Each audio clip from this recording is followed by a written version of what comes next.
আন্দোলন আসবে, বাংলাদেশ ছাত্রলীগ থাকবে। আন্দোলন যাবে, আন্দোলন আসবে, ছাত্রলীগ কিন্তু থেকেই যাবে। অতি দম্ভ করে এই কথাটি বলেছিলেন বাংলাদেশ ছাত্রলীগের সভাপতি সাদ্দাম হোসেন। 2024 সালে কোটা আন্দোলন যখন সারা বাংলায় ছড়িয়ে পড়ে, তখন নিষিদ্ধ ছাত্রলীগের সভাপতি সাদ্দাম হোসেন আন্দোলনকারীদের সতর্ক করে এই কথাটি বলেছিলেন।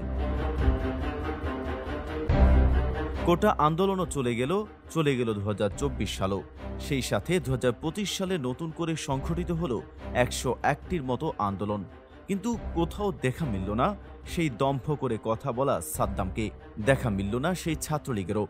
দীর্ঘ 16 বছর স্বৈরাচার ফ্যাসিস্ট আওয়ামী সরকার দেশে যে একটি ফ্যাসিজম কায়েম করেছিল, সেটি সম্পূর্ণরূপে বাস্তবায়ন করেছিল এই ছাত্রলীগ। যদিও তাদের মূল নীতি ছিল শিক্ষা, শান্তি, প্রগতি, কিন্তু দীর্ঘ 16 বছর এটির ছিটেফোঁটাও দেখা যায়নি তাদের কার্যক্রমে। কেননা তাদের নিয়মিত কার্যক্রম ছিল হত্যা, ধর্ষণ, চাঁদাবাজি, টেন্ডারবাজি করা। আর এত সব অপরাধ করার পরও এই ছাত্রলীগের নেতাকর্মীদের শাস্তির আওতায় পড়তে হতো না, কেননা ফ্যাসিস্ট আওয়ামী সরকারের ক্ষমতায় তারা পার হয়ে যেত।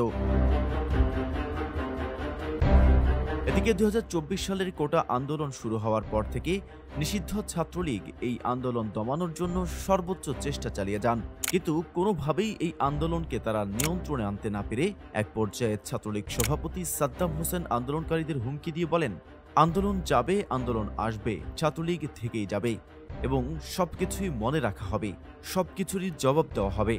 কিন্তু এই আন্দোলন 2024 সালের আগস্ট মাসের 5 তারিখে স্বৈরাচার আওয়ামী সরকারের পতনের মধ্য দিয়ে সমাপ্তি হয়। সেই সাথে আন্দোলনকারীরাও তাদের ক্যাম্পাসে ফিরে যায়। কিন্তু দম্ভ করে কথা বলা সেই সাদ্দামকে আর খুঁজে পায় না ছাত্র জনতা, খুঁজে পাওয়া যায় না সেই ছাত্রলীগকেও।